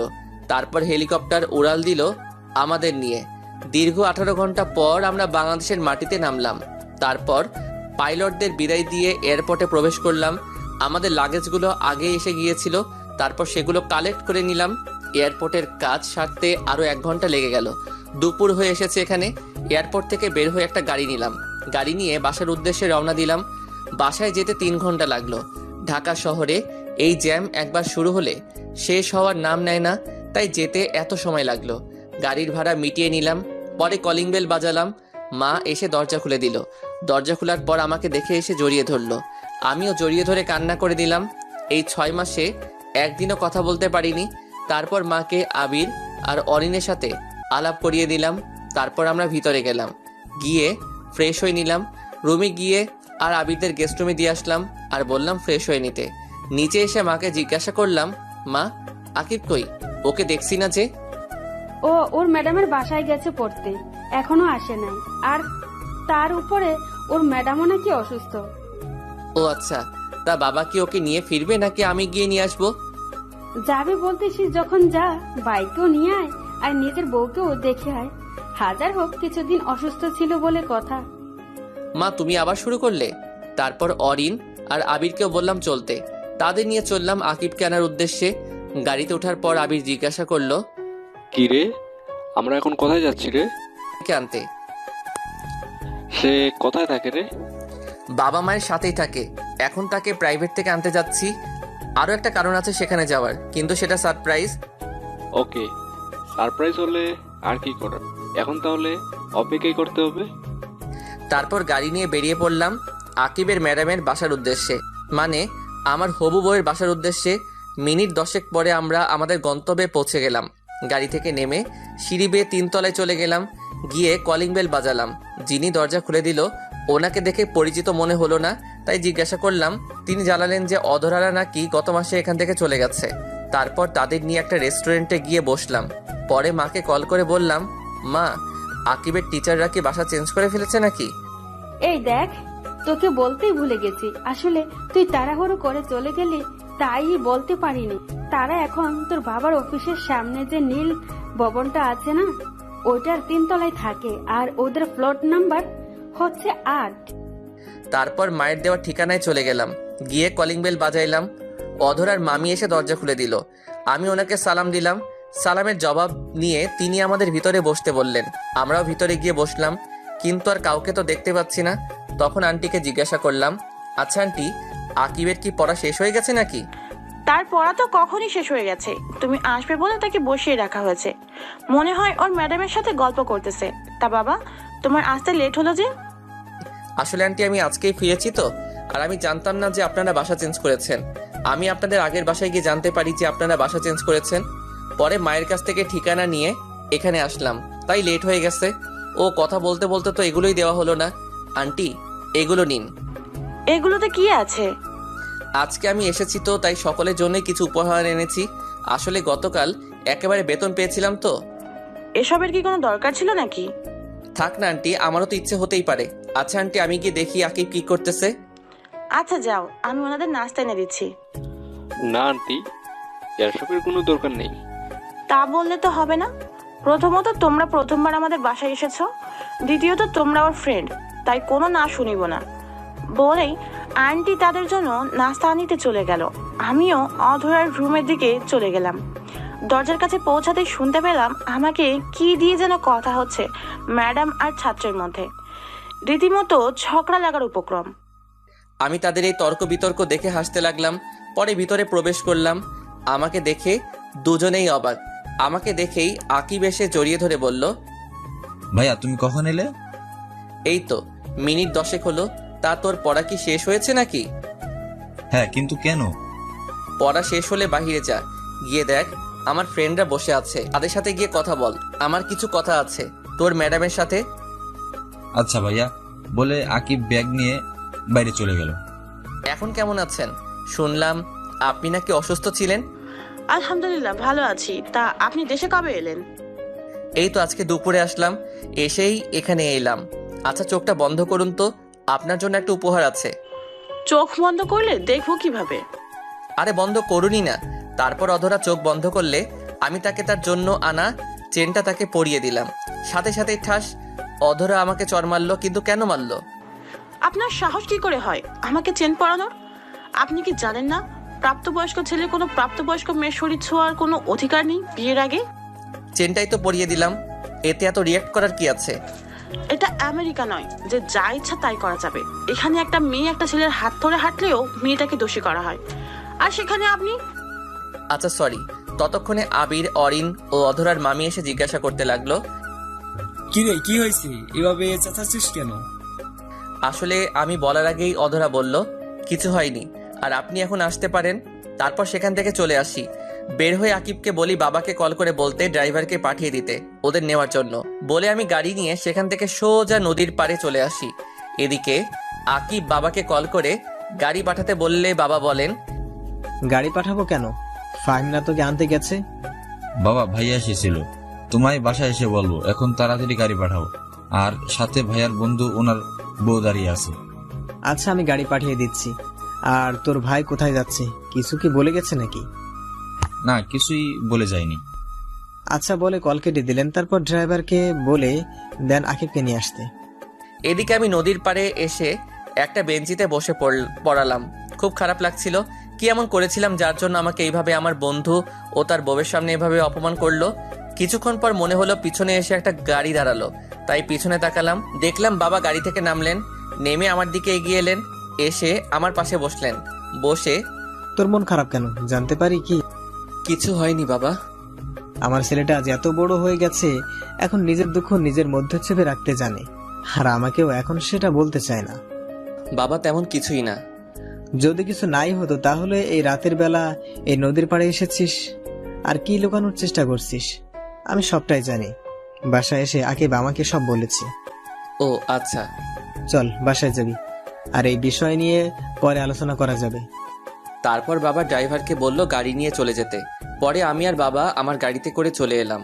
বাসায় এসে ফ্রেশ হয়ে নিলাম, তারপর ডিনার করে গিয়ে ঘুমিয়ে গেলাম। কারোর সাথে তেমন কোনো কথা বলিনি। পরের দিন ঘুম থেকে উঠে ফ্রেশ হয়ে নাস্তার টেবিলে চলে গেলাম। সাথে আবির ও অরিনও আছে। সবাই মিলে নাস্তা করছিলাম। এমন সময় বাবা বললেন, আমি চাচ্ছিলাম ফাহিমের বিয়েটা গ্রামের বাড়িতে গিয়ে করানোর জন্য। এমনিতেও গ্রামে তেমন একটা যাওয়া হয় না, আর ওর চাচা চাচিরাও তো গ্রামে থাকে। এটা ঠিকই বলেছো তুমি, এটা করলেই ভালো হবে। আমি ভাবছিলাম যে আগামী সপ্তাহের শুক্রবার বিয়ের কাজটা শেষ করে ফেলতে, আর তুমি আজকে গ্রামে চলে যাবে। এত তাড়াতাড়ি করার কি প্রয়োজন? প্রয়োজন আছে বলেই তো বলছি, যা বললাম সেটাই যেন হয়।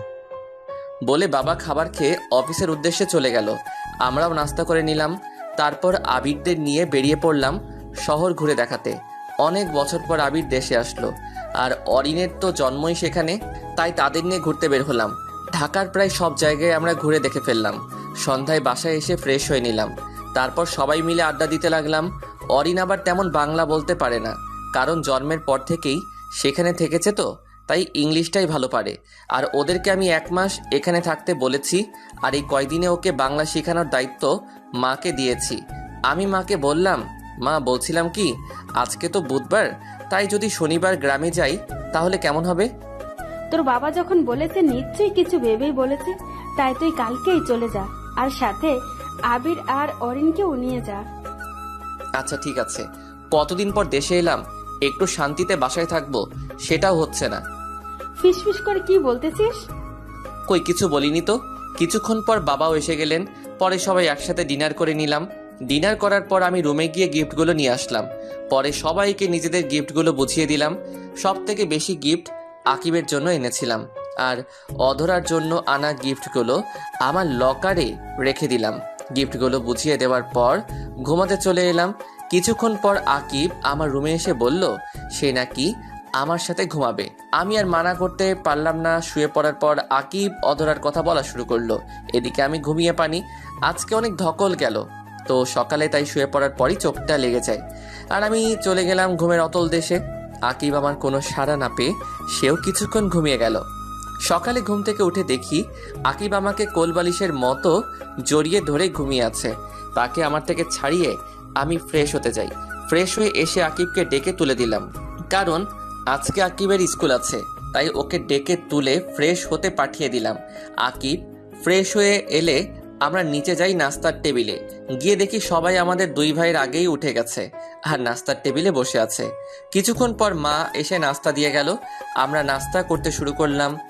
তখন বাবা জানতে চাইলো যে কবে আমি গ্রামের বাড়ি যাব। আমাদের সেখানে যাওয়ার কথা শুনেই আকিবও বায়না ধরলো যে আমাদের সাথে যাবে, কিন্তু বাবা দিতে রাজি না। এক পর্যায়ে আকিব কান্না শুরু করে দিল, তাও বাবা তাকে যেতে দিতে রাজি না, কারণ আকিবের স্কুল খোলা প্লাস প্রাইভেট, এইসবের বাহানা দিচ্ছে বাবা। তখন আকিব বলে, প্রাইভেট নিয়ে তো কোনো সমস্যা হয় না, অধর আব্বুকে সাথে নিয়ে গেলেই তো হয়। প্রাইভেট ঠিক আছে, কিন্তু স্কুল যে বন্ধ হবে তার কি হবে? তখন আকিব আমাকে ইশারায় বলে বাবাকে রাজি করাতে। তখন আমি বললাম, বাবা থাক না, কিছুদিন স্কুল বন্ধ হলে কিছু হবে না। কিন্তু বাপ, সামনে তোর জেসি পরীক্ষা। ওইটা কোনো ম্যাটার না, এই কয়দিন বন্ধ করলে কিছু হবে না, আর প্রাইভেট তো পড়বেই। কিন্তু দেখো বাবা, আর কোনো কিন্তু না, তাহলে কিন্তু আমিও গ্রামের বাড়ি যাব না। এমনিতে অনেক ক্লান্ত, কালকে মাত্র আসলাম, আর তুমি আজকে আবার গ্রামে যেতে বলতেছো। আচ্ছা, যা ভালো হয় তাই কর। এই তো আমার ভালো বাবা, তাহলে আজকে বিকেলেই গ্রামে যাব। আকিব স্কুল থেকে আসলে তখনই আন্টি, আমি কি আসতে পারি? কথাটা শুনে সবাই দরজার দিকে তাকালাম। তাকিয়ে দেখি অধরা এসেছে। তাকে দেখে মা এগিয়ে গেল, গিয়ে জিজ্ঞাসা করলো, কি রে মা, কেমন আছিস? আমাদের তো মনে হয় ভুলেই গেছিস। না আন্টি, তোমাদের ভুলি কি করে? এই আন্টি কি রে? মা বলবি? আজ বাদে কাল আমার ঘরের বউ হয়ে আসবি, এখনো আন্টি বলে ডাকিস? আর এতদিন তোর কোনো দেখা নেই যে। তা মা, এখন শরীর কেমন আছে? জি, এখন আগের থেকে ভালো আছি। তা আকিব কি স্কুলে যাবে না নাকি? হ্যাঁ যাবে তো। আকিব যা, গিয়ে রেডি হয়ে নে তাড়াতাড়ি। আর তুই আয়, এসে নাস্তা করে নে। না আন্টি, মানে মা, এখন কিছু খাবো না। তা বললে তো হবে না, এখন তো না খেয়ে দিব না। আয় আকিব, রেডি হয়ে আস্তে আস্তে খেয়ে নে। তারপর অধরা এসে খাবার টেবিলে বসে পড়ল। সবার সাথে কুশল বিনিময় করে নিল, প্লাস আবির আর অরিনের সাথে পরিচিত হয়ে নিল। ততক্ষণে আমি আমার রুমে এসে রেডি হয়ে নিলাম। নিচে গিয়ে বললাম, আকিবকে বইল স্কুল থেকে এসে রেডি হয়ে থাকতে, আমরা সন্ধ্যায় রওনা দিব। আবির চল, একটু বের হব। আচ্ছা, আর শোন, তোদের সাথে অধরাও যাবে। ও না থাকলে আকিব পড়বে কিভাবে? তুমিও বাবার মতো শুরু করে দিয়েছো। সেখানে আমিরা ঘুরতে যাচ্ছি, সেখানে গিয়ে কি পড়ালেখা করবে? ও যেখানে আমরা ঘুরবো, আর ওনার আমাদের সাথে যেতে হবে কেন? আমি কিচ্ছু জানি না, তোর বাবা বলে গিয়েছে। ধুর, ভাল লাগে না। ওই আবির দাঁড়িয়ে আছিস কেন, চল। তারপর আমি আর আবির বেরিয়ে পড়লাম। আসলে এখানে অরিনের পরার মতো কোনো সালোয়ার বা শাড়ি নেই, তাই আবিরকে নিয়ে গেলাম। প্রথমে ব্যাংকে গেলাম টাকাগুলো ভাঙিয়ে নিতে, পরে আবিরকে নিয়ে মলে গিয়ে কিছু কেনাকাটা করে নিলাম, আর চাচাতো ভাই বোনদের জন্য কিছু উপহার কিনে নিলাম, আর ছোটগুলোর জন্য খেলনা আর কিছু চকলেট কিনলাম। ফুফাতো ভাই বোনের জন্যও সেম জিনিসই কিনলাম। তারপর দুপুরে আমরা দুইজনই লাঞ্চ করে নিলাম বাইরে। বাসায় আসতে আসতে বিকেল হয়ে গেল। আসলে রাস্তায় যে পরিমাণ জ্যাম তা বলে বোঝানো যাবে না। যেখানে যেতে 30 মিনিট সময় লাগার কথা, সেখানে যেতে সময় লাগে 1.5 ঘন্টা। বাসায় এসে ফ্রেশ হয়ে একটু রেস্ট নিয়ে নিলাম। কখন যে চোখ লেগে গেছে বুঝতেই পারিনি। হঠাৎ মনে হলো কেউ যেন আমাকে ডাকছে, তাই চোখ খুলে তাকালাম। তাকিয়ে দেখি অধরা আমাকে ডাকছে। তখন আমি বললাম, কি হলো, আপনি আমার রুমে কেন? কেউ দেখলে কি বলবে? আর আমাকে ডাকছেনই বা কেন? তখন অধরা বলল, আসলে মা বলেছে আপনাকে ডাকতে, প্রায় সন্ধ্যা হয়ে গেছে তো, আর আপনি তো বলেছিলেন যে সন্ধ্যায় রওনা দিবেন। আমি বললাম, আচ্ছা ঠিক আছে, আপনি যান এখন, না হলে লোকে আপনাকে খারাপ মনে করবে। তারপর অধরা আর কিছু না বলে চলে গেল। আমি আকিবকে ডাক দিলাম। কিছুক্ষণ পর আকিব চলে এলো। আমি তাকে বললাম যে সবাইকে বলতে রেডি হয়ে নিতে আর আমার লাগেজটা গুছিয়ে দিতে।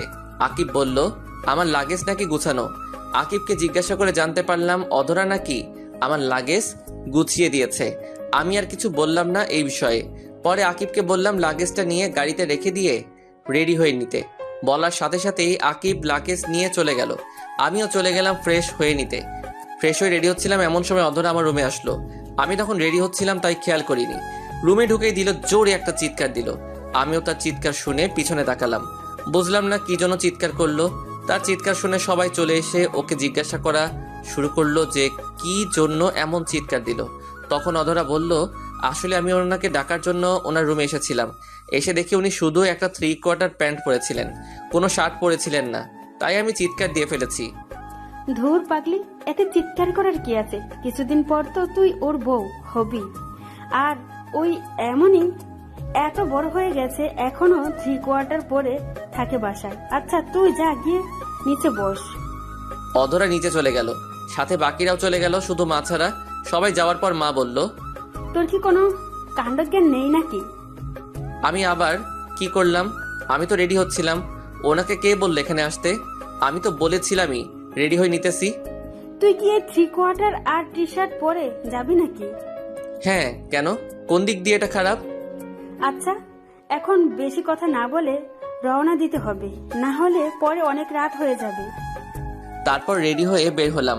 গাড়িতে যাওয়ার সময় আমি ড্রাইভ করেছিলাম, আর আমার পাশের সিটে আবির বসেছিল। দীর্ঘ 2 ঘন্টা জার্নির পর গ্রামে পৌঁছালাম। পৌঁছে গাড়ির হর্ন বাজানোর শব্দ শুনে সবাই বেরিয়ে গেল। তারপর সবাইকে নিয়ে ভিতরে গেল। আমি গিয়ে গাড়ি পার্ক করলাম। পরে ভিতরে গেলাম, গিয়ে সোফায় বসলাম। 10 মিনিট হয়ে গেল, কেউ এলো না, আর জিজ্ঞাসাও করলো না কেমন আছি। সবাই অধরাকে নিয়েই ব্যস্ত। তখনই চিৎকার করে বড় চাচাকে ডাক দিলাম, চাচা, ও চাচা।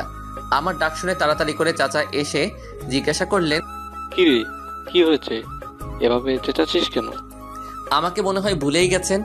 এতদিন পর এলাম, কেউ একবারও জিজ্ঞাসা করলো না কেমন আছি বা এত দূর আসতে কোনো সমস্যা হয়েছে কিনা। 15 মিনিট হয়ে গেল এখানে বসে আছি, কেউ এসে পানি পর্যন্ত দিল না। আমি আর এখানে থাকবো না, এখনই আমি চলে যাব। আরে রাখ তো ওদের কথা, ওরা একটু এমনই। আসলেই তো তুই অনেক বছর পর এসেছিস, এটা তারা ঠিক করেনি। তুই বস, আমি কাউকে পাঠিয়ে দিচ্ছি। কাউকে পাঠাবা মানে? তার মানে আসলে সবাই আমাকে ভুলে গেছে। ধুর, আমি এখানে থাকবোই না বলেই বাইরে চলে এলাম। চলে তো এলাম, কিন্তু এখন যাব কোথায়? ধুর, আসলেই আমি অল্পতেই রেগে যাই। তখনই ছোট ফুপির কথা মনে পড়ে গেল, তাই গাড়ি নিয়ে রওনা দিলাম ফুপির বাসার উদ্দেশ্যে। 30 মিনিট পর পৌঁছে গেলাম ফুপির বাসায়। আমাকে দেখে ফুপি অবাক হয়ে গেল, বলল, কি রে তুই এত রাতে, তাও আবার কিছু না জানিয়ে? কেন আসতে পারি না নাকি? না করার হলে করে দাও, আমি এখনই চলে যাচ্ছি। আয় ভিতরে আয়। তা কেমন আছিস? ভালো আছি, আপনি কেমন আছেন? আমিও ভালো আছি। তা তোকে দেখে মনে হচ্ছে খুব রেগে আছিস। কি হয়েছে রে? আর বলিও না, আজ তোমার বাপের বাড়ি গেছিলাম, গিয়ে দেখলাম সেখানে আমার কোনো সম্মান নাই, তাই রাগারাগি করে এখানে এসে পড়ছি। রে ও, এই কথা। যা গিয়ে ফ্রেশ হয়ে নে, খেয়ে নিব। আচ্ছা, আরেকটা কথা, তুমি কিন্তু বলবে না আমি যেখানে আছি। আর ফুপা কখন আসবে? আচ্ছা বাবা, বলবো না কাউকে। তোর ফুপা এখনই এসে পড়বে, তুই যা তো ফ্রেশ হয়ে নে। আমি গিয়ে ফ্রেশ হয়ে নিলাম। ফ্রেশ হয়ে এসে দেখি ফুপাও এসে গেছে। তারপর ফুপার সাথে কৌশল বিনিময় করে নিলাম। পরে সবার সাথে ডিনার করে নিলাম। খাওয়া শেষে ফুপিকে জিজ্ঞাসা করলাম আমার বোনগুলো কই। ফুপি বললেন তারা নাকি অনেক আগেই ঘুমিয়ে পড়েছে পাশের রুমে। আমাকেও বললো ওদের সাথে গিয়ে ঘুমিয়ে পড়তে। আমিও গিয়ে ঘুমিয়ে পড়লাম। সকালে ফোনের চিল্লা চিল্লিতে ঘুমটা ভেঙে গেল। ঘুম ঘুম চোখে ফোনের স্ক্রিনে তাকিয়ে দেখি বড় চাচা কল দিয়েছে। আমিও কল ধরিনি। কিছুক্ষণ পর কল কেটে গেল। কেটে যাওয়ার পর ফোনটা সাইলেন্ট করে আবার ঘুমিয়ে গেলাম। কতক্ষণ করে কারো ডাকে ঘুম ভেঙে গেল। তাকিয়ে দেখি মুন্না আমাকে ডাকতেছে। ঘুম থেকে উঠে ফ্রেশ হয়ে নিলাম। পরে ফুপি ডাক দিলেন ব্রেকফাস্ট করার জন্য। আমিও গিয়ে ব্রেকফাস্ট করে নিলাম। পরে ফোনটা হাতে নিয়ে দেখি 100+ মিসড কল। চেক করে দেখলাম বাবা, চাচা, চাচি, মা, আপু সবাই কল করেছে। আর একটা নাম্বার দেখে খুবই অবাক হলাম, কারণ আমি আমেরিকা যাওয়ার পর যে মেয়েটা কল দিয়েছিল আজকেও সেই কল দিয়েছে, এমনকি রাতেও কল দিয়েছে। তখন ফুপিকে ডাক দিলাম। ফুপি এসে জিজ্ঞাসা করলো কি হয়েছে। আমি বললাম আচ্ছা দেখো তো এই নাম্বারটা চিনো কিনা।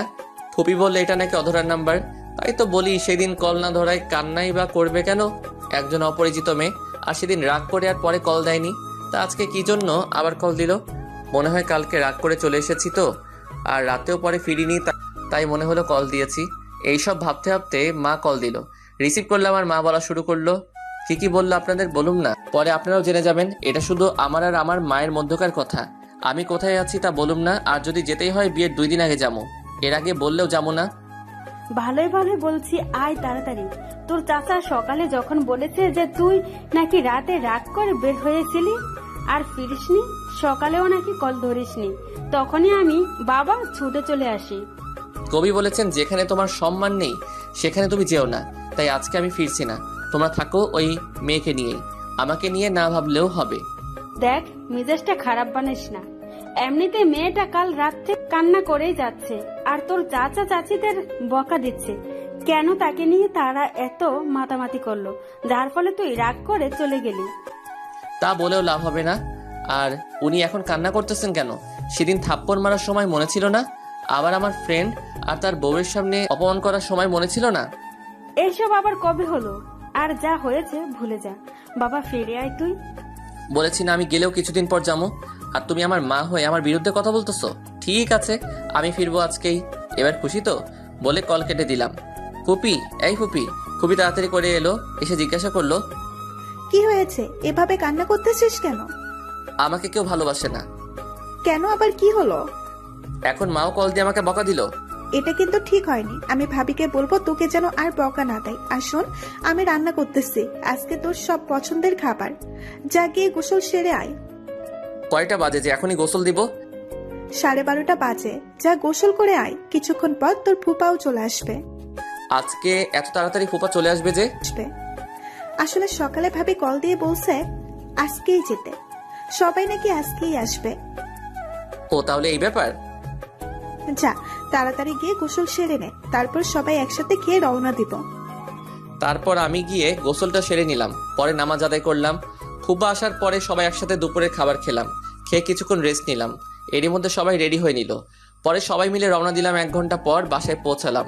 আসলে ভাই কি বলবো, রাস্তায় যে পরিমাণ জ্যাম, তার উপরে আবার রং সাইড দিয়ে লোকেরা গাড়ি ঢুকিয়ে দেয়, যার ফলে জ্যামের সৃষ্টি হয়। আর ট্রাফিক পুলিশও নিজেদের কাজ ঠিকমতো করতে পারে না, শুধু দেখে কিভাবে টাকা খাওয়া যায়।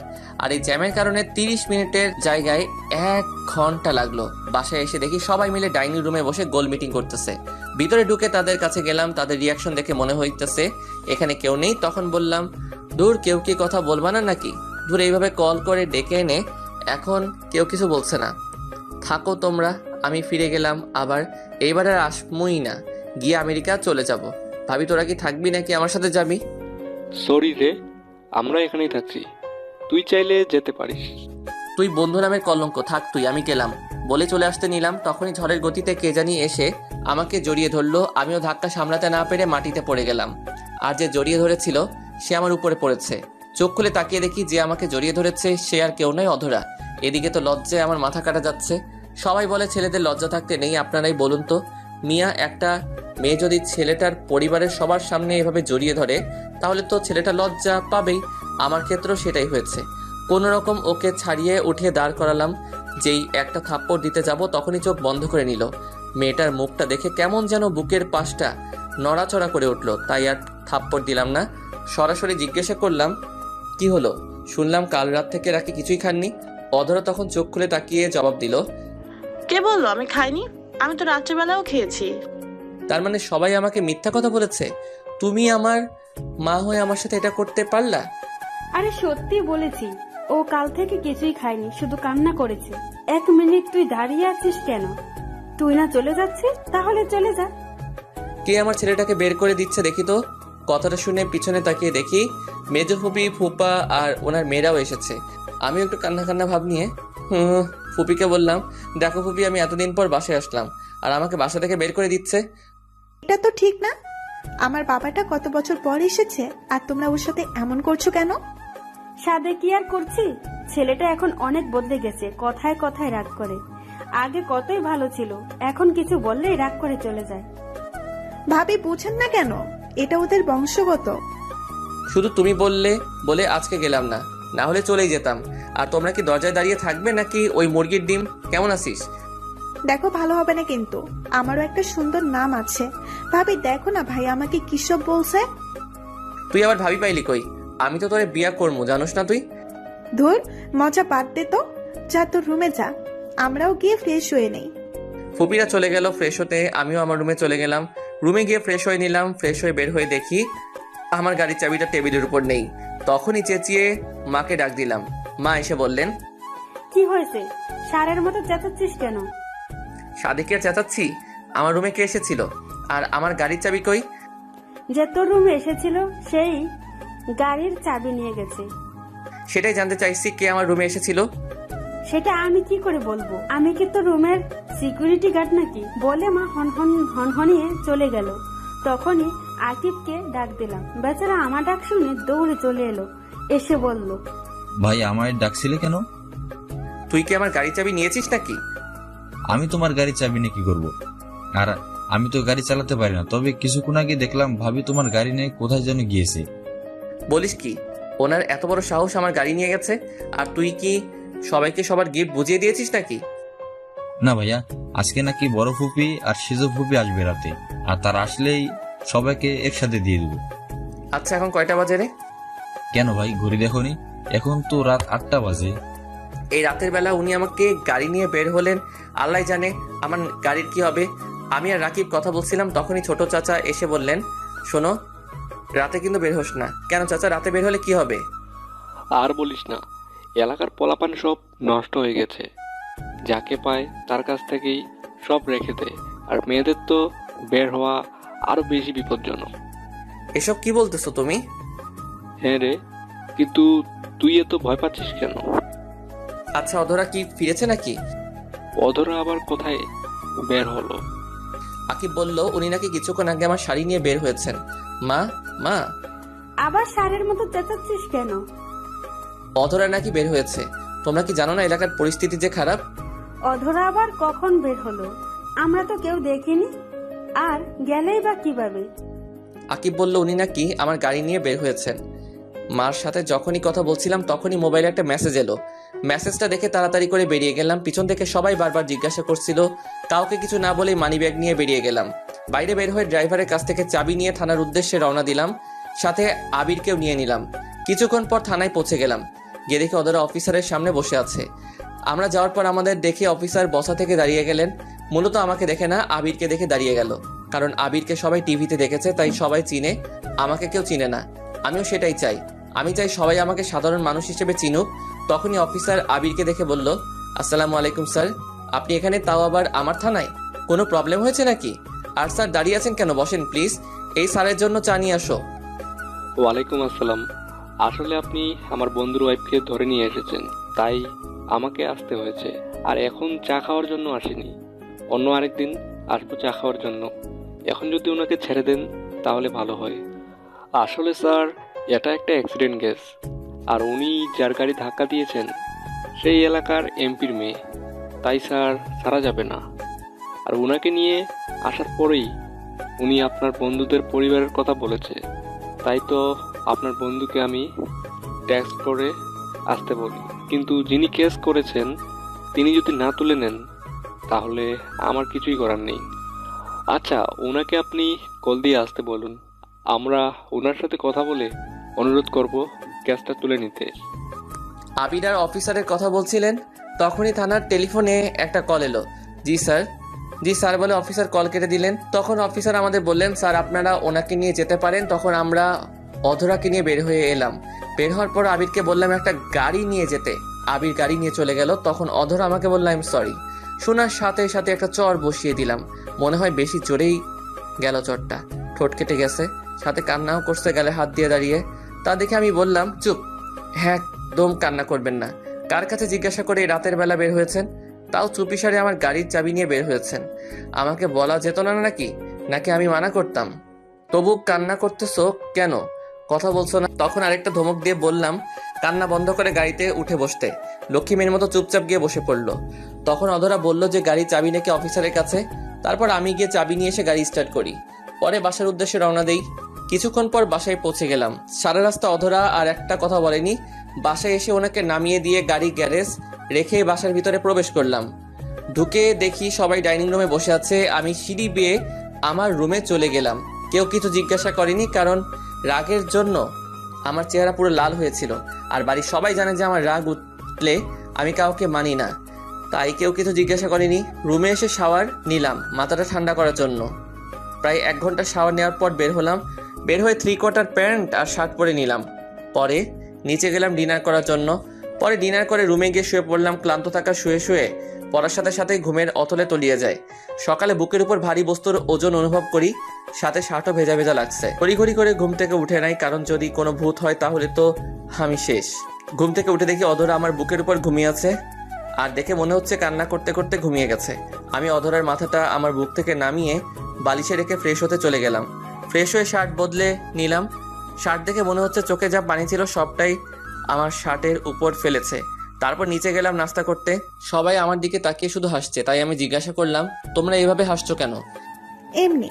তা তুই তো দেখছি বিয়ের আগেই বইয়ের সাথে থাকা শুরু করে দিয়েছিস, আর কত কিছু দেখতে হবে। 1 মিনিট, তোমরা জানলে কেমন করে? আর আমি তো বলিও নি যে অধরা রাতে আমার সাথেই ঘুমিয়েছো। আসলে ভাই হয়েছে কি, কালকে তুই নাকি ভাবিকে অনেক বকাঝকা করেছিস, আবার ভাবির উপর নাকি রেগেও ছিলিস। তাই খালামণিরা মিলে ভাবিকে তোর রুমে পাঠিয়েছিল তোর রাগ ভাঙাতে। কিন্তু সেখানে গিয়ে ভাবিও ঘুমিয়ে গেল, তাই খালামণিও এটা জিজ্ঞাসা করলো। ওহ, এই ব্যাপার? কিন্তু ফুপি তো জানতোই না। কি জানি না। ওই ডিম, তুই ভিতরে যা তো, আর গিয়ে দেখ বড় ফুপি আর সেজ ফুপি এখনো আসছে না কেন। তুই ওর কথা বাদ দে তো, বল কি হয়েছে। এদিকে আসো, কানে মুখে বলছি। তখন ফুপিকে ডব দিয়ে বললাম, কাল রাতে বাসর হয়ে গেছে, এখন আর ওনাকে বিয়ে করে কি করব। ছি ছি, তোর এইসব করতে লজ্জা করলো না? তাও বিয়ের আগে। আমার রুমে পাঠানোর সময় এটা কি মনে ছিল না? আর তেমন কিছু হয়নি। আমি ঘুম থেকে উঠে দেখি উনি আমার বুকের উপর শুয়ে আছে, তাই আমিও তোমাদের একটু বানিয়ে বললাম। কি বললি? কোথায় শুয়েছিল?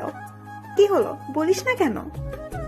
এই রে, কি বলতে কি বলে ফেললাম। কই কি বললাম? মা, ও মা, খাবার দিবা নাকি? শোন, তোর জন্য আমাদের এখানে আগে আসতে হয়েছে, তাই তোদের বিয়ের কোনো শপিং করতে পারি না। তাই এখন খেয়ে তারপর অধরা আর তোর ভাইদের নিয়ে ঢাকায় গিয়ে শপিং করে আয়, সাথে আবিরদেরও নিয়ে যাস। আর আসার সময় অধরার মামা মামিকেও নিয়ে আসবি। আচ্ছা। পরে মা খাবার এনে দিল, আমিও খেয়ে নিলাম। তখনই আকিব এসে জানতে চাইলো যে তার ম্যাডাম কোথায়, মানে অধরা। আমি বলে দিলাম কোথায় আছে। তারপর আকিব চলে গেল। আমি সবাইকে ডেকে বললাম রেডি হয়ে নিতে। তারপর খেয়ে নিলাম। খাওয়া শেষ করে রুমে গেলাম, গিয়ে দেখি অধরা এখনো ঘুমিয়ে আছে। তাই তাকে আর জাগালাম না, আমি গিয়ে রেডি হয়ে নিলাম। নিচে গিয়া মাকে গিয়ে বললাম যে অধরা এখনো ঘুমাচ্ছে, তাই আমরাই যাচ্ছি। আর ও মনে হয় অনেক ক্লান্ত, তাই আর ওকে ডাক দিও না, উঠলে খাবার দিয়ে দিও। আমরা গেলাম। তারপর আমরা বের হয়ে গেলাম। কিছুক্ষণ পরে আমরা বসুন্ধরা শপিং মলে চলে গেলাম। তারপর সবাই যার যার মতো শপিং করতে চলে গেল। আমি আবির আর অরিন একদিকে গেলাম শপিং করার জন্য। কিছুক্ষণ পর অধরার মামা মামিও চলে এলো। তারপর তারা বিয়ের পিং করতে লাগলো। আমার জন্য একটা নীল পাঞ্জাবি নিলাম বিয়ের দিন পরার জন্য, আর অধরার জন্য একটা লেহেঙ্গা নিলাম নীল রঙের, সাথে ম্যাচিং করে নীল পাথর বসানো চুড়ি আর একটা নেকলেস নিলাম। বাকিগুলো স্বর্ণের নিলাম। তারপর সবাই মিলে রেস্টুরেন্টে গিয়ে দুপুরে খাবার খেয়ে নিলাম। তারপর সবাইকে দিয়ে কিনা জিনিসগুলো গাড়িতে উঠালাম আর তাদের বললাম গাড়িতে বসতে। পরে আমি আর আবির জুয়েলারি শপে এলাম। সেখান থেকে অধরার জন্য একটা ডায়মন্ডের আংটি কিনলাম। বিয়ের দিন রাতে এটা তাকে পরিয়ে দিব। তারপর সেটা আমার পকেটে নিয়ে বিল পে করে চলে এলাম। তারপর বাসার উদ্দেশ্যে রওনা দিলাম। বাসায় পৌঁছাতে পৌঁছাতে সন্ধ্যা হয়ে গেল। বাসায় আসার সময় আবার বাড়ির সব মেয়েদের জন্য ফুচকা নিয়ে এলাম, সাথে করে অধরার মামা মামিকেও নিয়ে পেলাম। তারপর সবাই মিলে ফুচকা খেলো। যে যত তাড়াতাড়ি পারছে তত তাড়াতাড়ি খাচ্ছে। বুঝি না মেয়েরা ফুচকাতে কি এমন মধু পায় যে এভাবে ঝাঁপিয়ে পড়ে ফুচকা দেখলে। তার উপর সবাই মিলে বিয়ের পোশাক দেখতে লাগলো। সব শেষে মা জিজ্ঞাসা করলো যে কিছু বাকি আছে কিনা। আমি বললাম 2 লাখ টাকার শপিং করেছি, এরপরেও যদি বলো কিছু বাকি থাকে তাহলে পুরো শপিং মলটাই নিয়ে আসতে হবে। তারপর সবাই একসাথে রাতের খাবার খেয়ে যে যার মতো করে ঘুমাতে চলে গেল। এইভাবেই কোনো দিক দিয়ে যে 7 দিন কেটে গেল বুঝতেই পারিনি। আজকে আমাদের গায়ে হলুদ, আর গায়ে হলুদ বাড়িতেই হবে দুজনের একসাথে, আর বিয়েটা হবে কমিউনিটি সেন্টারে। দেখতে দেখতে সন্ধ্যা হয়ে গেল। আমাকে গায়ে হলুদ দেওয়ার জন্য রেডি করলো। একটা হলুদ পাঞ্জা আর সাদা পায়জামা পরিয়ে স্টেজে নিয়ে যাওয়া হলো। আমাকে আর অধরাকে পাশাপাশি বসানো হয়েছে। অধরাকে যে পরিমাণে সুন্দর লাগছে তা বলে বোঝানো যাবে না। হলুদ শাড়ির সাথে হালকা মেকআপ, চোখে কালো কাজল। আপনারা দেখলে আপনারাও প্রেমে পড়ে যাবেন, তাই আর বেশি বলবো না, কারণ যদি আপনারা আমার বউয়ের দিকে নজর লাগান। তারপর একে একে সবাই এসে হলুদ লাগিয়ে দিল। হলুদের অনুষ্ঠান শেষ করে ঘরে গিয়ে দিলাম এক ঘুম। সকালে মায়ের ডাকে ঘুম ভাঙে। তারপর ফ্রেশ হয়ে নাস্তা করতে গেল, গিয়ে বিয়ে বাড়ির স্পেশাল খিচুড়ি খেয়ে আবার রুমে চলে এলাম। 12টার সময় মা বলল গোসল করে রেডি হয়ে নিতে, তাই আমিও গিয়ে গোসল করে নিলাম। ওয়াশরুম থেকে বের হয়ে দেখি হারামির দলে সব কয়টা আমার রুমে বসে আছে। সবার সাথে কুশল বিনিময় করে নিলাম। তারপর বন্ধুরা আমাকে রেডি করে দিল। তারপর 1টার দিকে দই চিরা খেয়ে কমিউনিটি সেন্টারের উদ্দেশ্যে রওনা দিলাম। 10 মিনিটের মধ্যে পৌঁছে গেলাম। আমাকে নিয়ে স্টেজে বসানো হলো, সাথে বন্ধুরাও গেল। সাথে সাথে ক্যামেরাম্যান এলো ছবি তুলতে। ভাইরে ভাই, ছবি উঠাতে উঠাতে ক্যামেরাম্যান মনে হয় ক্লান্ত হয় নাই, কিন্তু আমি ক্লান্ত হয়ে গেলাম। কিছুক্ষণ পর কাজে এসে বিয়ের সব কাজ সম্পূর্ণ করে দিলেন। সন্ধ্যার দিকে কেউ বউ নিয়ে বাসায় নিয়ে এলাম। বাসায় এসেও অনেক নিয়ম পালন করে ভিতরে গেলাম। সবাই নতুন বউ নিয়ে ব্যস্ত। আমিও রুমে গিয়ে ফ্রেশ হয়ে নিলাম। তারপর বন্ধুরা আসলো, তাদের সাথে ছাদে চলে গেলাম। 12টার সময় আপু আর মা গিয়ে আমাকে নিয়ে এলো, সাথে সাথে দুলাভাইও ছিল। রুমের সামনে গিয়েও ঝামেলায় পড়লাম। ওদের নাকি 1000 টাকা না দিলে ভিতরে যেতে দিবে না। তখন আবির বলল যে তাদের টাকা দিয়ে দিব। তারপর আবির চাবি নিয়ে দরজা খুলে দিল। আমি ভিতরে যাওয়ার সাথে সাথেই বাইরে থেকে দরজা বন্ধ করে দিল। আমি রুমে ঢোকার সাথে সাথেই অধরা এসে আমাকে নাম করলো। তখন আমি অধরাকে সেই আংটিটা পরিয়ে দিয়ে প্রপোজ করলাম। বেচারি লজ্জায় আমার বুকে মুখ লুকালো। তারপর রুমের লাইট অফ করে দিল। বাকিটা ইতিহাস বইয়ের 2220 খ্রিস্টাব্দ থেকে পড়ে নেবেন।